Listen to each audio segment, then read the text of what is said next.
crisi, growing tension, wohin sie dieses Europa führen wollen. plus d'Europe, ökonomisch, Mehr Europa, kulturell, plus d'Europe, sozial, mehr Europa. ökologisch. To stand united, stand together in this crisis. mutualiser la dette. Europa Abierta, Radio Exterior de España.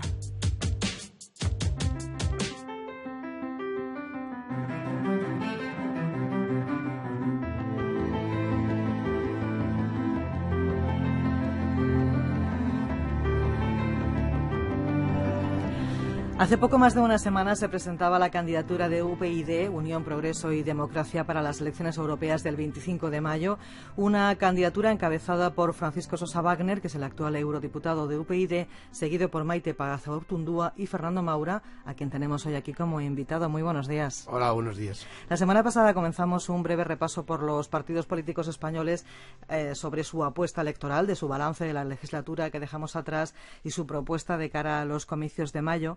Teniendo en cuenta que UPyD cuenta en la actualidad con un solo diputado, Francisco Sosa Wagner, en el grupo de los no inscritos, ¿cuál sería su balance de la legislatura?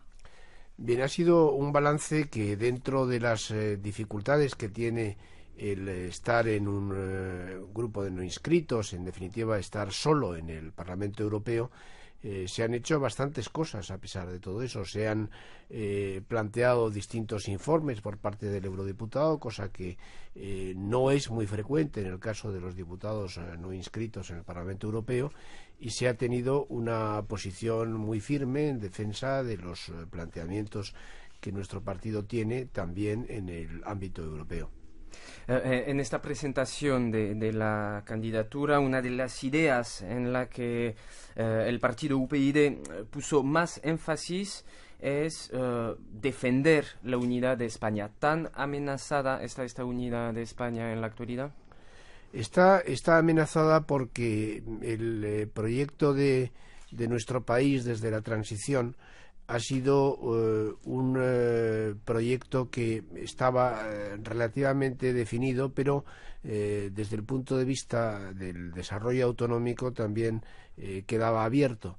Esa apertura del planteamiento del proceso autonómico ha venido en derivar en una especie de emulación entre las distintas comunidades autónomas, que ha terminado en la época de Zapatero, en la época del gobierno anterior a este, en los llamados estatutos de segunda generación, que han incrementado ese aspecto de emulación entre unas comunidades autónomas y otras, hasta el punto de que quienes quieren seguir avanzando entienden que la única forma de avanzar es la independencia. Por lo tanto, acaba siendo un riesgo evidente que no solamente se plantea en Cataluña, sino que, dada la composición actual, por ejemplo, que tiene el Parlamento Vasco, también podría trasladarse a la comunidad autónoma de Euskadi. Pero Europa es el Parlamento Europeo el escenario donde hay que defender esta idea de unidad de España.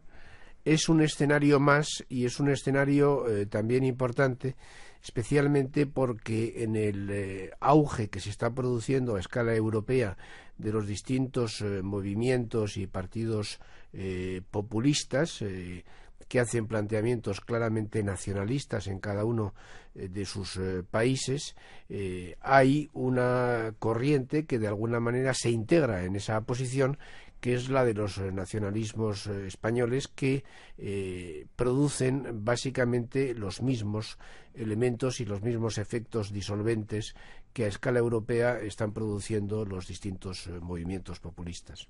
En esa misma presentación de la candidatura de UPyD, la número 2, Maite Pagazaurtundúa, llegaba a decir que en el País Vasco, Navarra y Cataluña se observan rasgos de extrema derecha, y en su presentación en la página web dicen, colocan en el mismo saco a Oriol Junqueras y Artur Mas con Marine Le Pen. ¿No es un poco excesivo?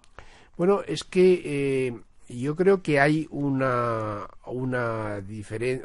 posición de alguna manera extraña y que viene a producirse como resultado de la época de la dictadura anterior, de la dictadura franquista, en el sentido de que los movimientos nacionalistas que se habían enfrentado históricamente a la dictadura eran, por el hecho de su enfrentamiento a la dictadura, movimientos de base progresista. En el fondo, el nacionalismo, no el nacionalismo vasco ni el nacionalismo catalán, solo, también los nacionalismos que estamos viendo resurgir, especialmente ahora en Francia, con las elecciones municipales que terminaron hace 2 días, y en otros países, es una fuerza claramente reaccionaria, retardataria. Es una fuerza que está llamando al pasado. Yo soy vasco y sé perfectamente que las siglas del partido nacionalista más importante en el País Vasco, que es el PNV, en euskera, son Jangoikoa eta Legesarra, que quiere decir Dios y leyes viejas, de manera que no llaman al futuro, llaman exactamente al retroceso, llaman al pasado. ¿Y usted cree que los estados, porque eso lo dijo también Sosa Wagner, están suficientemente representados y también a través de esa pluralidad en las instituciones europeas? Porque, por ejemplo, UPyD también apuesta porque desaparezca incluso el Consejo Europeo. ¿Están bien representados?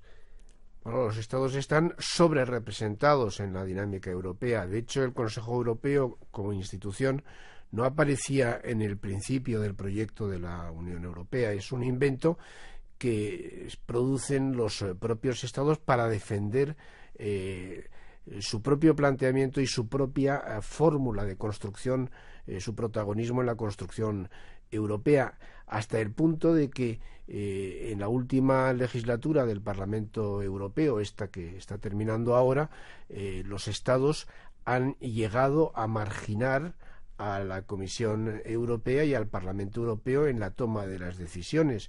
De alguna manera, quienes plantean los retrocesos y los avances que puedan existir son los consejos de la Unión Europea, los consejos de jefes de Estado y de Gobierno, no el Parlamento ni la Comisión, que, como digo, cada vez van quedando más, especialmente la Comisión como un órgano técnico y el Parlamento como una cámara en la que pocas cosas se deja que resuelva. De recomendaciones, casi.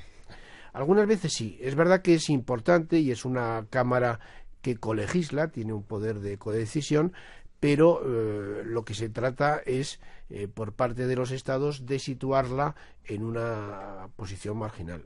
¿Y cómo se cambia eso? ¿Cómo se da más peso, más atribuciones, tanto a la Comisión como al Parlamento? Bueno, nosotros creemos que en el año 2016, que se tiene que producir una revisión de los tratados, existe una oportunidad para poner en marcha lo que nosotros llamamos un proceso constituyente de la Unión. Un proceso constituyente que se plantee en clave de una Unión Europea de ciudadanos, no una Unión Europea basada en los Estados, con un Parlamento que tenga las mismas funciones, para entendernos, que tiene cualquier Parlamento nacional en relación con su gobierno, una Comisión Europea que sea lo más parecido posible a un gobierno nacional, pero a escala europea. Y lo que también entendemos es que debe aparecer una figura en la que acabaría siendo el actual Consejo de Gobierno de la Unión Europea, que sería un Senado en donde estarían puramente representados los países, los Estados miembros. Pero de lo que nos está diciendo, la campaña publicitaria, digamos, de estas elecciones europeas de 2014, lo que aseguran es que vamos a votar al Parlamento Europeo con más poder de los últimos años. Y por lo que nos está diciendo, no parece creerse mucho esa idea de que vaya a tener más poder. Nos está remontando a 2016 en una reforma.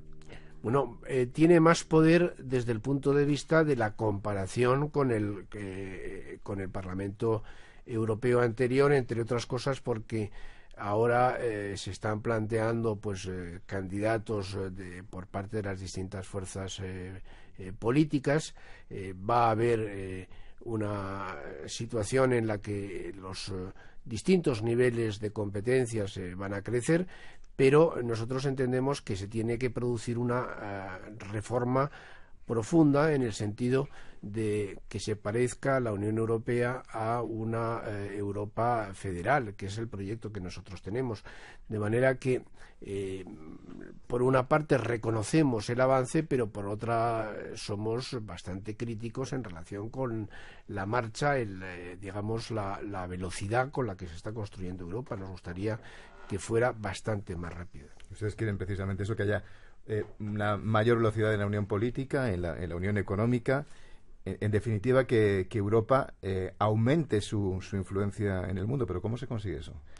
Bueno, es que precisamente uno de los temas sensibles de nuestro programa electoral consiste en que Europa tenga una política exterior común. Hemos visto como los casos últimos, por ejemplo, la situación de la anexión de Crimea por parte de Rusia, que la actuación de la Unión Europea ha sido excesivamente moderada, probablemente lenta, y no ha podido evitar lo que se ha producido. Creemos que eso se consigue primero definiendo intereses. ¿Qué intereses tienen los distintos países conjuntamente de la Unión Europea y no la suma de los intereses de los países que la componen? Por otra parte, hay que basar esa política exterior en valores. La Unión Europea ha tenido, desde el punto de vista histórico, una imagen de marca democrática, de defensa de los derechos humanos, que debe trasladar también al plano exterior. Por otra parte, hay inextricablemente unido al concepto de política exterior común el concepto de seguridad y defensa comunes también. En definitiva, saber que históricamente hemos venido estando protegidos por el paraguas de los Estados Unidos y que los Estados Unidos están tomando unas decisiones diferentes, producto también de su propia autosuficiencia energética que se va a producir en un futuro más o menos inmediato, y que Europa deberá hacer frente a su propia necesidad de trabajo en el aspecto de la seguridad exterior, y que eso también va a exigir pues una política de defensa que tirará de la investigación y del desarrollo y de la educación, en definitiva, también desde un punto de vista positivo en cuanto a ese aspecto. ¿Cómo se consigue? Pues precisamente dándonos cuenta de que en un mundo global, si queremos tener una presencia, tenemos que ser actores globales, y de esa forma la única vía para hacerlo es ser actores integrales en ese mundo global.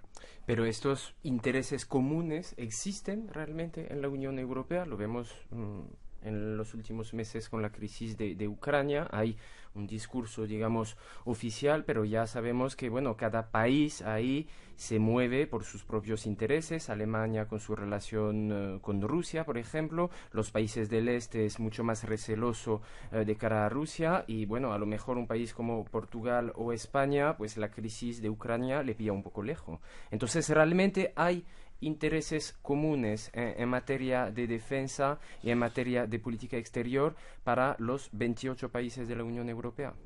Yo entiendo que, visto desde el punto de vista de países, es posible que pudiéramos tener una distorsión respecto de lo que pueden ser intereses europeos. A nosotros nos interesa especialmente hablar de ciudadanía europea, de intereses de los ciudadanos. Normalmente, cuando analizamos el efecto que produce cualquier política o cualquier agresión respecto de cualquier país europeo, yo me remonto a lo que puede ser el atentado contra las Torres Gemelas en Nueva York. Supongo que cualquier ciudadano de Atlanta, por ejemplo, que conociera la mañana del 11 de septiembre qué es lo que había pasado en Nueva York, no tomaría eso como un atentado en contra de los ciudadanos neoyorquinos o contra el Estado de Nueva York, sino que lo tomaba como una agresión a su propia identidad estadounidense, como un ciudadano de un gran país. En este sentido, la construcción de Europa debería basarse fundamentalmente en ese terreno, saber que cualquier tipo de cuestión que afecta a cualquier ciudadano o a cualquier conjunto importante de ciudadanos de la Unión, afecta a un ciudadano por el hecho de formar parte de esa misma Europa, de ese mismo proyecto europeo. De la misma manera que una intervención francesa en Mali no debería ser algo que nos interese solamente como vecinos de ese país de Francia que somos los españoles, sino como ciudadanos europeos, que nos afecta algo que se sitúa en nuestro propio patio trasero, y en ese sentido plantear respuestas y soluciones a esos asuntos. Otro de los grandes caballos de batalla de esta nueva campaña electoral va a ser afrontar la inmigración. ¿Cuáles son sus propuestas? Nosotros entendemos que la inmigración no es un problema solamente de los países que están afectados por la misma. Un poco en la misma clave de la respuesta que daba a la anterior pregunta, la inmigración es un problema europeo, no es un problema que nos afecta a los españoles, a los franceses, a los italianos, y no afecta a los suecos o a los alemanes. Nos afecta a todos y debe ser un planteamiento y una respuesta que se haga desde la Unión Europea, que se habiliten recursos por parte de la Unión Europea en este sentido. Hay un instrumento que se llama Frontex, que tendría que tener más capacidad de intervención y de margen de maniobra en ese sentido. En definitiva, plantearlo también como uno de los problemas europeos y como uno de los principales problemas europeos. Y nosotros no entendemos la inmigración como un atentado o como una dificultad sobrevenida para la Unión Europea y para los distintos países y los ciudadanos europeos, sino como una oportunidad que nosotros tenemos para el futuro, en la medida en que desde el punto de vista de la pirámide de edades, para el pago de las pensiones, para muchas cosas, el rejuvenecimiento de la población que van a suponer los inmigrantes se convierten en una noticia importante y positiva para la Unión. Usted fue en la lista del año 2009 a las Sí. elecciones, al final no consiguió el acta de eurodiputado, fue para el señor Sosa Wagner. Esta vez los sondeos son más optimistas y les dan una buena representación. ¿Cree que esta vez sí habrá mayor presencia de UPyD en Estrasburgo? Y después, si se consigue, ¿en qué grupo se van a incluir? Porque ahora UPyD, Sosa Wagner, está en el grupo de no inscritos. Sí, la situación para nosotros claramente es mucho mejor. Este es un proyecto que cuando se produjeron las últimas elecciones al Parlamento Europeo hace 5 años, acababa de presentarse me parece que solamente en 2 convocatorias, las primeras elecciones generales en las que nos presentamos, que obtuvimos el escaño para Rosa Díez, y unas elecciones autonómicas vascas que obtuvimos un escaño para Gorka Maneiro por la provincia de Álava, y luego estas elecciones al Parlamento Europeo con el escaño para Francisco Sosa. Ahora todas las encuestas nos dicen que vamos a mejorar, parece evidente que va a mejorar Unión, Progreso y Democracia, y lo que nosotros nos planteamos evidentemente es participar de otra manera en el Parlamento Europeo. ¿Cómo se participa de otra manera? Primero entrando en un grupo parlamentario, porque es verdad que la opción por los no inscritos es una opción desde el punto de vista de dedicación de tiempo solamente a las votaciones que se producen en el Parlamento Europeo, que lleva a unos niveles prácticamente agotadores, porque hay que tomar posición sobre centenares y con el tiempo miles de asuntos y de votaciones que se producen en el Parlamento Europeo durante la legislatura, y entendemos que deberemos estar en un grupo parlamentario. ¿Qué grupo? Pues primero decir que hasta que no se constituya el Parlamento Europeo no sabremos qué grupos existen, porque varían de legislatura en legislatura en función pues de la representación que tiene cada uno de ellos. evidentemente será un grupo europeísta, será un grupo que defienda los valores que defiende Unión, Progreso y Democracia desde el punto de vista de construcción de una Europa federal. Será un grupo evidentemente que defienda valores democráticos y que tendrá que tener en cuenta lógicamente el planteamiento programático nuestro. Pero bueno, hasta que eso no se produzca, hasta que no se constituya el Parlamento Europeo, será muy difícil que sepamos en qué grupo podamos entrar, porque no sabremos hasta entonces qué grupos hay. Yo le quería plantear una pregunta, señor Maura, con un poquito de punta para entendernos. Sabemos que los sondeos le están dando mejores resultados a UPyD, pero la pregunta ¿es por un mérito de UPyD o es un demérito de los grandes partidos? Bueno, yo creo que las dos cosas, porque es verdad que los dos partidos tradicionales han ido cerrando cada vez más los espacios de la democracia en España en los últimos años muy especialmente, y que no están dando respuestas a las peticiones de la ciudadanía desde el punto de vista de la transparencia, desde el punto de vista de la separación de poderes, desde el punto de vista de construir de verdad una democracia de ciudadanos en España, y por lo tanto van dejando un terreno abierto a quienes planteamos otra forma de hacer las cosas. Pero es que también nosotros no nos hemos conformado solamente con heredar una mala gestión en clave positiva para nosotros, sino que hemos procurado introducir en el debate político español toda una batería de respuestas que van desde las más conocidas, como pueden ser la respuesta que hemos planteado en relación con el proceso soberanista en Cataluña, por poner un ejemplo, pero también respuestas en los planos sociales, económicos, que quizás en algunos casos sean menos conocidas, pero que también están ahí en el diario de sesiones del Congreso de los Diputados y que manifiestan un trabajo muy importante realizado por este partido para tratar de mejorar las cosas y tratar de generar de verdad una alternativa a la situación política de España. No sé si usted aficiona al fútbol, quizás al Athletic de Bilbao.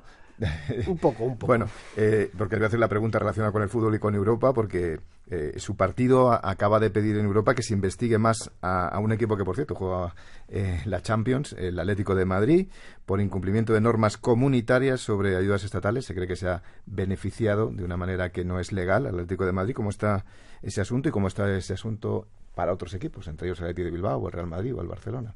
Bueno, yo no soy precisamente un experto en cuestiones deportivas, pero el planteamiento fundamentalmente está en que nosotros creemos que los clubes de fútbol deberían soportarse a través de las cuotas de los socios, no plantearse como algo que al final deba ser ayudado por el Estado, por las comunidades autónomas o por los ayuntamientos, porque entendemos que esa no es la función que debe tener el sector público en relación con una actividad recreativa, deportiva.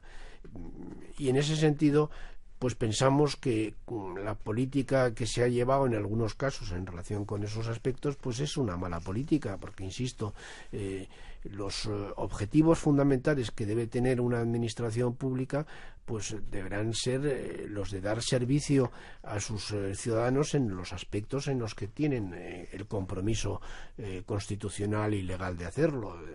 No atender determinados servicios, como se está produciendo en España por recortes y ajustes en muchísimos aspectos, en la sanidad, en la educación, y atenderlos en aspectos que nos parecen muy importantes, evidentemente desde el punto de vista de lo que pueden ser los seguidores de los distintos clubes, pero no fundamentales para el desarrollo de la vida ciudadana. Por eso entendemos que eso tiene que cambiar también en este país. Muy bien, Fernando Maura, responsable del área internacional de UPyD, Unión, Progreso y Democracia, y futuro eurodiputado, si los sondeos aciertan en el Parlamento Europeo. Muchísimas gracias por estar esta mañana con nosotros. Si los sondeos aciertan, si los ciudadanos dan Efectivamente. dan confianza a la lista que presentamos. Muchas gracias. Muchísimas gracias. Gracias.